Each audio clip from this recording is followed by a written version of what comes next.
बादशाह अकबर को शिकार में काफ़ी दिलचस्पी थी, इसलिए उन्होंने अपने शिकार के शौक़ को पूरा करने के लिए कुछ गांव उजड़वा कर एक जंगल सुरक्षित करवा दिया था।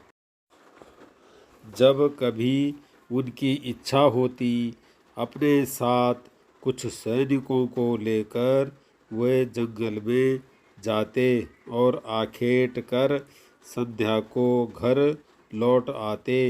उस जंगल में बादशाह के सिवा कोई दूसरा व्यक्ति शिकार नहीं कर सकता था, इसलिए उसके चारों ओर पहरा बैठा दिया गया था।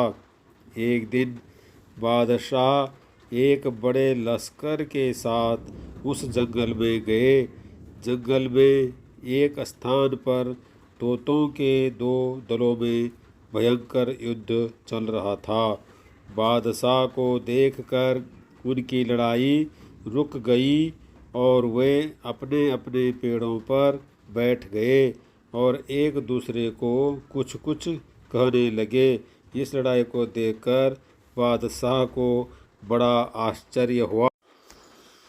उसका भेद जानने के लिए लालायित होकर उन्होंने बीरबल से पूछा, बीरबल, तुम काफ़ी समझदार हो।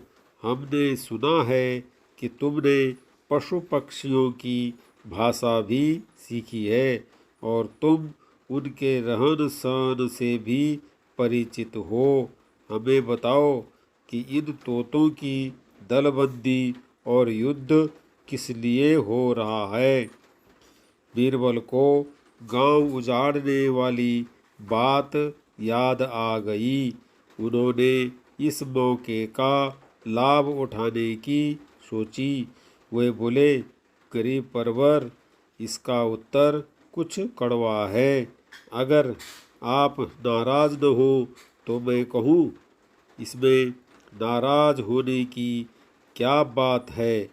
बादशाह ने कहा, महाराज, दरअसल इन दोनों दलों में से एक लड़की वालों का और दूसरा पक्ष लड़के वालों का है। दोनों समधी दहेज के लेन देन पर झगड़ रहे हैं। लड़के का बाप कहता है कि दहेज में 40 जंगल दो। लड़की का पिता कहता है कि इस समय इतने जंगल मेरे पास नहीं है। ईश्वर की इच्छा होगी तो आगे चलकर इस कमी की पूर्ति कर दूंगा, क्योंकि हमारे बादशाह को शिकार खेलने का बड़ा शौक है। अभी तो इतने ही जंगल को सुरक्षित किया है, आगे चलकर बहुत से गांवों को उजाड़कर जंगलों में बढ़ोतरी की जाएगी। तब तुम मुझसे 40 की जगह 50 जंगल ले लेना। गरीब परवर ये इसी बात को लेकर लड़ रहे हैं। यद्यपि बीरबल की उपरोक्त बातें कल्पित थी, फिर भी बादशाह पर उनका प्रभाव पड़ा। उनका मन शिकार खेलने की तरफ से उचट गया।